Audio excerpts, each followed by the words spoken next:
بسم اللہ الرحمن الرحیم۔ السلام علیکم۔ کیا یہاں سے سچ مچ 30-40 میل کا فاصلہ ہے؟ کاشان نے پریشانی اور حیرت کے عالم میں اسٹیشن ماسٹر سے پوچھا۔ وہ ابھی ابھی ریل گاڑی سے اترا تھا اور اسٹیشن پر اترنے والا واحد مسافر تھا۔ جی جناب، تقریباً یہی فاصلہ ہے۔ آپ تو بیٹھ جائیے۔ اسٹیشن ماسٹر نے اپنی میز پر کھلے ہوئے رجسٹر کو بند کر دیا جس میں اس نے ریل گاڑی کے آنے اور جانے کے اوقات تحریر کیے تھے۔ غالباً اس مضافاتی علاقے میں آپ پہلی دفعہ آئے ہیں۔ بات کچھ ایسی ہی ہے۔ بعض تجارتی معاملات ہیں۔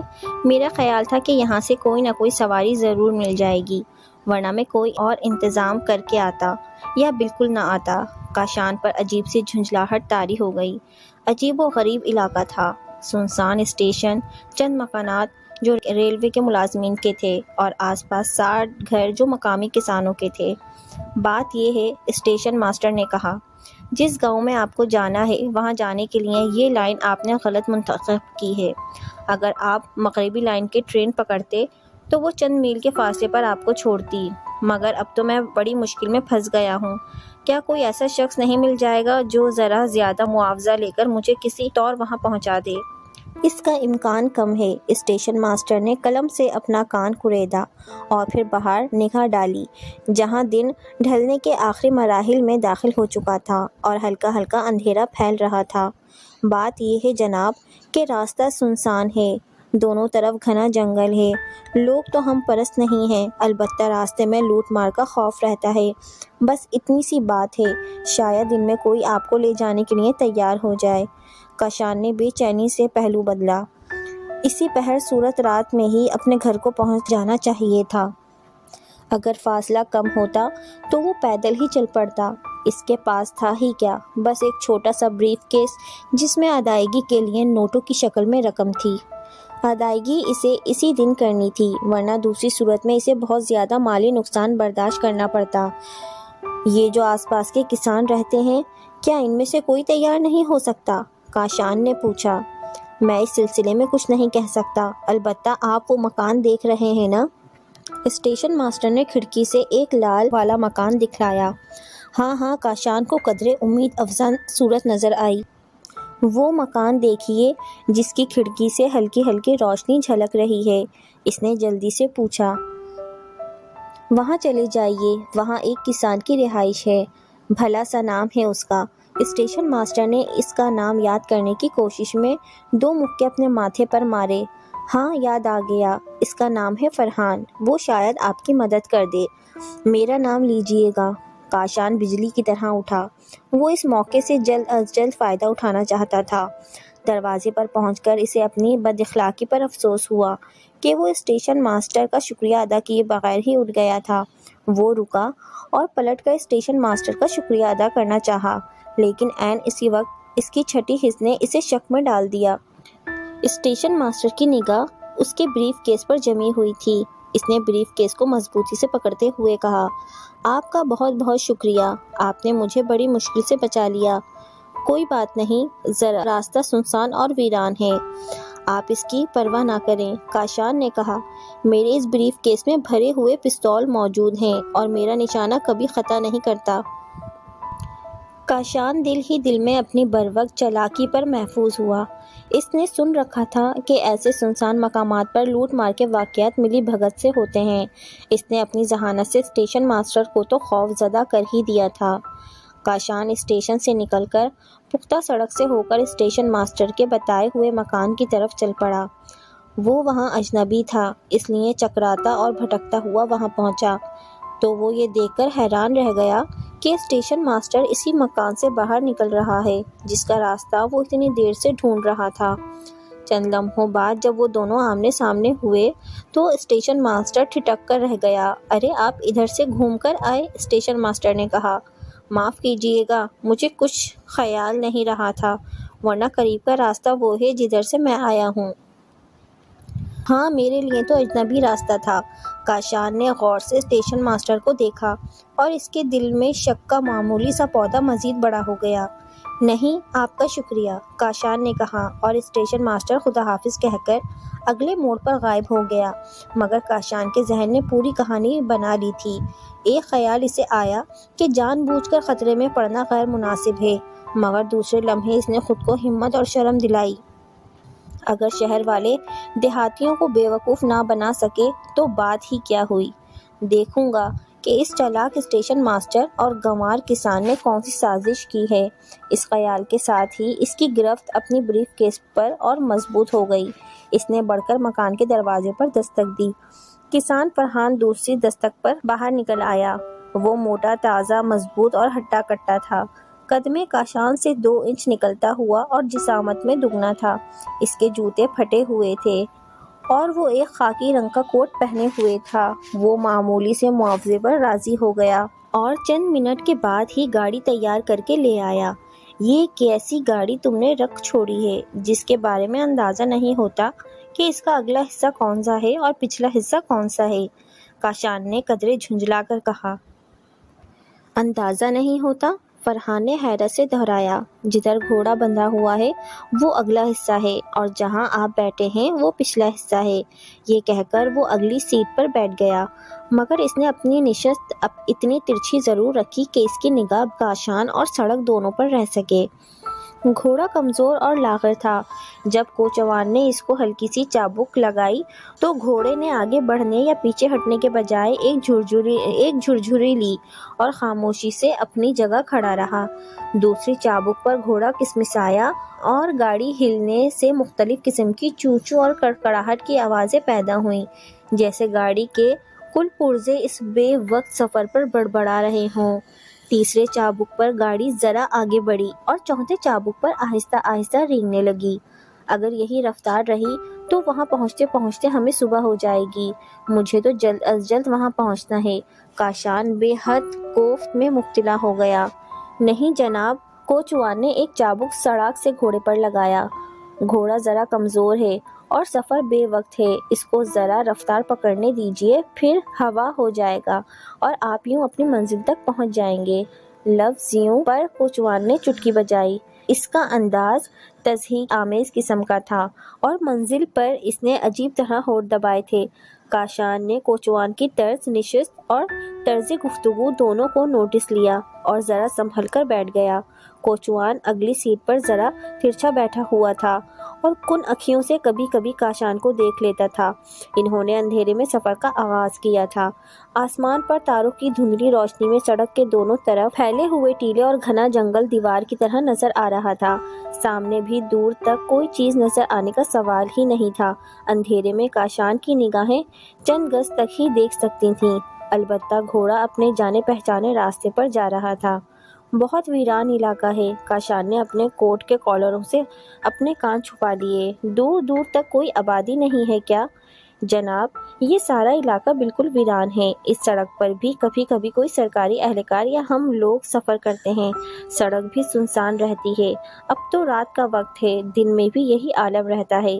واقعی بے حد ہولناک ویرانی ہے، کاشان نے دل ہی دل میں سوچا۔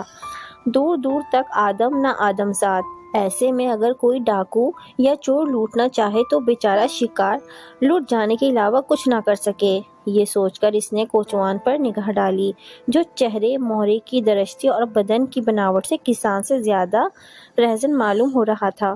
اس کے ساتھ ہی اسے اسٹیشن ماسٹر کا چہرہ بھی یاد آ گیا۔ عجیب سا چہرہ تھا، ریلوے کے ملازمین سے زیادہ کسی جرائم پیشہ گروہ کے رکن جیسی مونچھیں اور چوڑی سی ٹھوڑی۔ دوست، تم کیا سوچ رہے ہو؟ کاشان نے کوچوان کو مخاطب کیا۔ ذرا یہ تو بتاؤ، یہ علاقہ خطرناک تو نہیں ہے؟ کبھی کوئی لوٹ مار یا ڈاکہ وغیرہ تو نہیں پڑا؟ میں نے یوں ہی پوچھ لیا۔ ویسے میرے پاس 3 بھرے ہوئے پستول موجود ہیں، بالکل تیار۔ کاشان نے رک کر اپنی غلط بیانی اور جھوٹ کے اثرات کا جائزہ لیتے ہوئے مزید کہا، ایک پستول 10 ڈاکو پر بھاری ہوتا ہے اور میرا نشانہ اتنا اچھا ہے کہ آواز پر نشانہ لگا سکتا ہوں۔ یکایک گاڑیوں کے پہیوں میں گڑگڑاہٹ پیدا ہوئی اور وہ ایک طرف کو مڑ گئی۔ سڑک سیدھی بھی جا رہی تھی، مگر گاڑی جس طرح مڑی وہ بھی سڑک ہی تھی۔ آخر یہ بدماش مجھے ادھر کہاں لے جا رہا ہے؟ کاشان نے دل میں سوچا۔ یکایک گاڑی کو بائیں جانب موڑنے سے اس کا کیا مقصد ہے؟ کسی جھاڑی واڑی میں لے جا رہا ہے کیا؟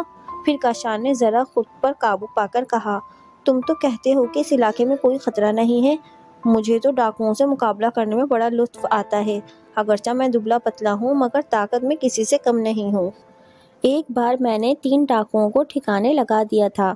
کوچوان نے گھوم کر کاشان کو غور سے دیکھا۔ کاشان اس کی نگاہوں کا مطلب سمجھ گیا۔ مجھے خود نہیں معلوم کہ مجھ میں مقابلے کے وقت طاقت کہاں سے آ جاتی ہے، تمہارے جیسے ہاتھ پاؤں والے کو تو میں ایک ہی ٹکر میں گرا دیتا ہوں۔ کوچوان نے ایک بار پھر مڑ کر کاشان کا جائزہ لیا اور زور سے ایک چابک گھوڑے کو لگائی، جیسے اس نے کاشان کی تمام لاف زنی کو جھٹک دیا ہو۔ ہاں میرے دوست، تو میں کہہ رہا تھا، کاشان نے گفتگو کا سلسلہ جاری رکھتے ہوئے کہا، کہ آج تک کوئی بھی رہزن جو میرے مقابلے میں آیا ہے، ہڈی پسلی توڑوائے بغیر نہیں گیا۔ پھر عدالت میں بھی میرے وکیل ایسے مضبوط مقدمہ بنا دیتے ہیں کہ رہزن کو موت کی سزا ملتی ہے۔ خود میں سرکاری افسر ہوں، اس لیے حکومت میری حفاظت کے خصوصی انتظامات رکھتی ہے اور دوران سفر خاص طور سے میری حفاظت کا اہتمام ہوتا ہے تاکہ مجھے کوئی نقصان نہ پہنچا سکے۔ اس کے بعد کاشان نے دور جھاڑیوں کی طرف اشارہ کرتے ہوئے کہا، تمہیں کیا خبر کہ محکمہ پولیس کے کتنے افسران جھاڑیوں میں چھپے ہوئے ہیں جو میری حفاظت پر مامور ہیں۔ ارے ٹھہرو، آپ دیکھ نہیں رہے، راستہ ہی یہ ہے، کوچوان نے آہستہ سے کہا۔ اچھا ٹھیک ہے۔ پھر کاشان نے دل ہی دل میں سوچا کہ وہ ناحق ہی خوف زدہ ہو گیا تھا۔ میرے اس طرح چلانے سے اس پر یہ بات ظاہر ہو گئی ہوگی کہ میں خوف زدہ ہوں، جب ہی تو یہ مجھے سارے راستے مڑ مڑ کر دیکھتا رہا ہے تاکہ میرے دل کے خوف کو میرے چہرے سے پڑھ سکے اور کسی خاص موقع پر کام دکھائے۔ اس کا گھوڑا جو پہلے 2 قدم نہیں چل رہا تھا، اب کیسے دوڑ رہا ہے؟ ارے بھائی، تم اپنے گھوڑے کی رفتار تو کم کرو، اسے اتنا تیز کیوں دوڑا رہے ہو؟ اس نے بآواز بلند کوچوان سے کہا۔ جناب، میں نہیں دوڑا رہا، یہ خود دوڑ رہا ہے، میں نے کہا تھا نا کہ جب یہ چل پڑے گا تو ہوا سے باتیں کرنے لگے گا۔ میں کچھ نہیں جانتا، کاشان زور سے بولا، اس کی لگام کھینچو اور رفتار کم کر دو۔ کیوں جناب، آپ کو تو جلدی پہنچنا تھا، اور اب آپ؟ کوچوان کچھ اور کہنا چاہتا تھا مگر کاشان نے اس کی بات کاٹ دی۔ میرے 4 دوست اسٹیشن سے میرے پیچھے پیچھے اپنی سواری میں آ رہے ہیں، میں چاہتا ہوں کہ وہ میرے ساتھ شامل ہو جائیں، اس طرح سفر آسانی سے کٹے گا۔ وہ چاروں بہت مضبوط ڈیل ڈول کے ہیں اور ان کے پاس بھی ایک پستول ہے، اور ہاں، یہ تم بار بار مڑ مڑ کر مجھے کیوں دیکھتے ہو؟ اس بریف کیس میں پستول ہے اور پستول میری جیب میں بھی ہے، دکھاؤں؟ یہ کہہ کر کاشان نے پتلون کی جیب میں ہاتھ ڈالا۔ اس کی جیب میں چابیوں کے ایک گچھے کے علاوہ کچھ اور نہیں تھا۔ وہ محض کوچوان کو مزید رعب میں لانا چاہتا تھا۔ مگر عین اسی لمحے ایک عجیب و غریب واقعہ ظہور پذیر ہوا، جس کی توقع کاشان کو ذرا بھی نہ تھی، اس کے وہم و گمان میں بھی نہ تھا کہ ایسا ہو جائے گا۔ کوچوان اچانک چلتی گاڑی سے کود گیا۔ اس کے کودنے سے گاڑی کا توازن بگڑا مگر گھوڑے نے فوراً خود کو سنبھال لیا۔ کاشان حیرت زدہ رہ گیا۔ کوچوان مدد چیختا ہوا قریبی جھاڑیوں میں گھس گیا۔ کاشان کی سمجھ میں صورتحال نہیں آئی۔ تھوڑی دیر تک تو کوچوان کے قدموں کی آواز آئی، پھر سناٹا چھا گیا۔ کاشان نے گھوڑے کی لگامیں کھینچ کر گاڑی روک لی تو وہ مجھ سے خوف زدہ ہو گیا۔ بے وقوف کہیں کا، کاشان نے دل میں سوچا، مجھے تو راستہ بھی نہیں معلوم، اور جنگل میں تو میں رات بھر راستہ ڈھونڈتا ہی رہوں گا۔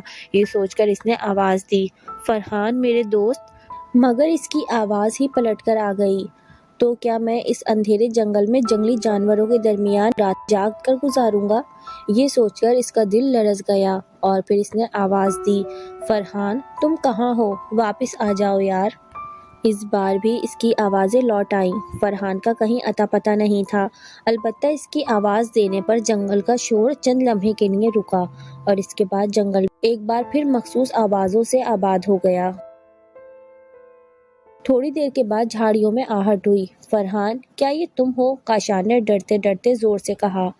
کوچوان کی آواز آئی۔ تم میری گاڑی لے جاؤ مگر مجھے مت مارو، مجھے پستول سے مت مارو۔ جھاڑیوں سے فرحان کی لرزتی ہوئی آواز آئی۔ نہیں فرحان۔ فرحان کی آواز سن کر کاشان کی جان میں جان آئی۔ میں تو صرف مذاق کر رہا تھا، میری بات پر یقین کرو۔ میں ایک شریف آدمی ہوں، کوئی ڈاکو یا رہزن نہیں ہوں۔ میرے پاس پستول کہاں ہے؟ میں تو خود تم سے خوف زدہ تھا، اس لیے خواہ مخواہ تم پر روب ڈال رہا تھا۔ مجھے یقین نہیں آتا، تم جھوٹ تو نہیں بول رہے ہو؟ فرحان کی آواز کسی جھاڑی کے پیچھے سے آئی، وہ خوف کی وجہ سے سامنے نہیں آ رہا تھا۔ بالکل یقین کرو، میرے پاس پستول نام کی کوئی چیز نہیں، مجھے تو پستول چلانا بھی نہیں آتا۔ آ جاؤ ہم چلیں، میں تو سردی سے ٹھٹرا جا رہا ہوں۔ کاشان کے لہجے میں اس قدر نرمی اور خلوص تھا کہ کوچوان کے دل سے خوف کم ہوا اور وہ نکل کے گاڑی کے قریب آ گیا۔ احمق کہیں کے، میں تو مذاق کر رہا تھا۔ سچ مچ تم ڈر گئے؟ کاشان نے کہا۔ جناب، مجھے تو آپ نے سارے راستے خوف زدہ کیے رکھا، میں تو اسی ڈر میں رہا کہ بھرا ہوا پستول معلوم نہیں کب چل جائے۔ کاشان ہنسا۔ کوچوان نے گھوڑے کو ایک چابک لگائی۔ حسب سبق 3 چابکوں کے بعد 4تھی چابک پر گھوڑا چلا اور آہستہ آہستہ اس نے دوبارہ رفتار پکڑی۔ اب گاڑی کے دونوں مسافر ایک دوسرے سے خوف زدہ نہیں تھے اور سنسان سڑک پر گھوڑے کی ٹاپوں کی آوازیں مسلسل آ رہی تھیں۔ امید کرتی ہوں آپ کو میری یہ کہانی پسند آئی ہوگی۔ اگر پسند آئی ہے تو میرے چینل زوہا سینٹر وائس کو سبسکرائب کریں اور بیل آئیکن پر کلک کریں۔ پھر ملتے ہیں مزید کہانیوں کے ساتھ، تب تک کے لیے اللہ حافظ۔